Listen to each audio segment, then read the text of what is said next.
बिस्मिल्लाहिर्रहमानिर्रहीम। अस्सलाम वालेकुम। सन 1800 के आखिर में ज़ायोनिस्ट मूवमेंट ने इस चीज का अज़म कर लिया कि अब फलस्तीन में इसराइल का क़याम होना चाहिए। जब सुल्तान अब्दुल हमीद दोइम को इस मंसूबे का इल्म हुआ तो उन्होंने इस मंसूबा के खिलाफ इक़दाम उठाने शुरू कर दिए। सन 1700 एडी में रोमन्स ने सारे जेरूसलम को तबाह कर दिया और वहाँ के तमाम यहूदियों को उन्होंने जिला वतन कर दिया। ये वो दौर था जब यहूदी बेवतन हो गए और पूरी दुनिया में अपने लिए नए मुल्क की तलाश में थे। तमाम यहूदी अपनी मजहबी इबादत के मुताबिक अपने मसीहा दज्जाल का इंतजार कर रहे थे कि वो आएगा और इनका मुल्क दोबारा से आबाद होगा। लेकिन काफी अरसा गुजर जाने के बाद जब इनका झूठा मसीहा ना आया तो ज़ायोनिस्ट फंडामेंटल्स ने एक ग्रुप बनाया और इस चीज का मंसूबा बनाया कि यहूदी खुद किसी भी तरह फलस्तीन का इलाका छीनेंगे और इसको इसराइल बना देंगे और इनके झूठे मसीहा ने जब आना होगा आ जाएगा। लिहाजा 1897 में बेसल स्विट्जरलैंड के मकाम पर इन यहूदियों ने अपना कन्वेंशन किया और इस कन्वेंशन में उन्होंने यहूदियों के लिए फलस्तीन में इसराइल के क़याम के लिए करारदाद पेश की। इसके बाद इन ज़ायोनिस्ट ने ताजे बरतानिया से मदद मांगी और इस चीज का तकाजा किया कि फलस्तीन में इसराइल का क़याम किया जाए। लेकिन इस वक्त बरतानिया खुद जंग अजीम में गिरा हुआ था, मगर बरतानिया ने यहूदियों को फलस्तीन के अलावा और बहुत से इलाके ऑफर किए जैसे कि युगांडा, साइबेरिया और साइप्रस वगैरह, मगर यहूदियों ने इस चीज को वाजिया कर दिया कि इन्हें इसराइल के क़याम के लिए फलस्तीन के अलावा कोई और इलाका ना चाहिए है। 1870 में ही खिलाफत उस्मानिया ने यहूदियों के 1891 के कन्वेंशन से बहुत पहले ही ज़ायोनिस्ट के शर से बचने के लिए एहतियाती तदाबीर अख्तियार करना शुरू कर दी, जिनमें से कुछ ये हैं। नंबर 1, उस्मानी हुकूमत ने फलस्तीन की 80% जमीन को स्टेट प्रॉपर्टी डिक्लेयर कर दिया। लिहाजा फलस्तीन का 80% इलाका अब प्राइवेटली खरीदा या बेचा नहीं जा सकता था।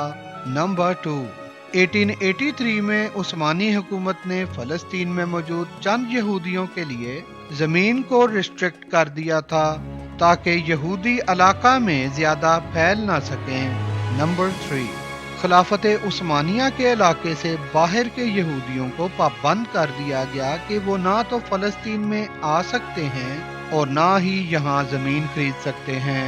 इन इक़दामात के बाद ज़ायोनिस्ट मूवमेंट के सरबराह थियोडोर हर्ज़ल ने सुल्तान अब्दुल हमीद दोइम से मुलाकात के लिए बहुत कोशिशें की, मगर सुल्तान ने इससे मिलने से बार बार इनकार किया। थियोडोर हर्ज़ल ने नाकामी के बाद सुल्तान के एक दोस्त फिलिप्स के जरिए सुल्तान को अपना पैगाम भिजवाया कि हम बेइंतहा पैसा देने को तैयार हैं अगर आप यहूदियों को फलस्तीन में आबाद होने की इजाजत दे दें।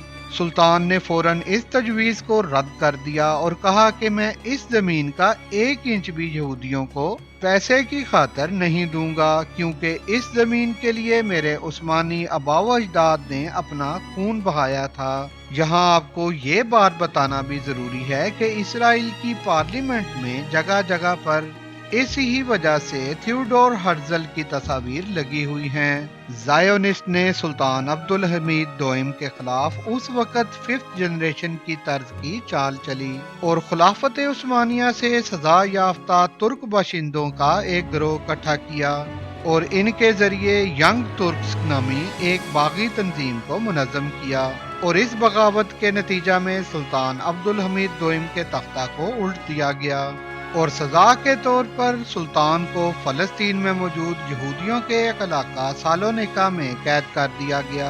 27 अप्रैल 1909 ईस्वी को तुर्की के यल्दीज महल से सुल्तान अब्दुल हमीद सानी को बेदखल कर दिया गया।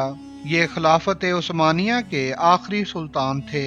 सुल्तान अब्दुल हमीद दोइम को कैद करके सालोनिका शहर के जिस घर में रखा गया वो एक कैद खाने से भी बदतर था।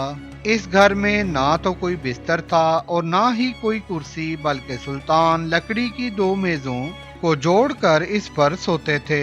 इस कैद खाने में सुल्तान समेत इसके सारे घर वालों को नजरबंद कर दिया गया। सुल्तान इस घर में लकड़ी का काम करके अपने खानदान के लिए रोटी रोजी का बंदोबस्त करने पर मजबूर हो गया था। फिर 3 साल के बाद सालोनिका शहर 1912 में सल्तनत उस्मानिया से निकलकर यूनान के कब्जे में चला गया। चुनाचे सुल्तान और इसके अहले खाना को वापस तुर्की मुंतकिल कर दिया गया और वहां सुल्तान अपने अहले खाना के साथ अपनी मौत तक बासपोर्स में वाक़या बेलर बे महल में कैद रहे।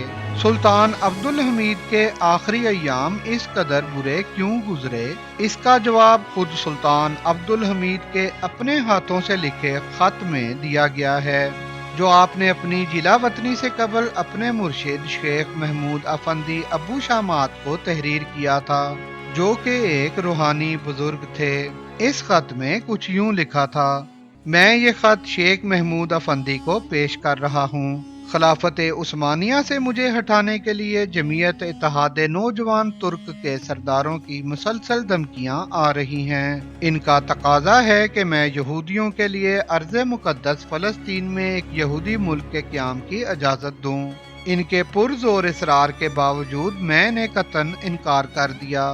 मैंने उम्मत मुहम्मदी सल्लल्लाहु अलैहि वसल्लम की तकरीबन 30 साल खिदमत की है।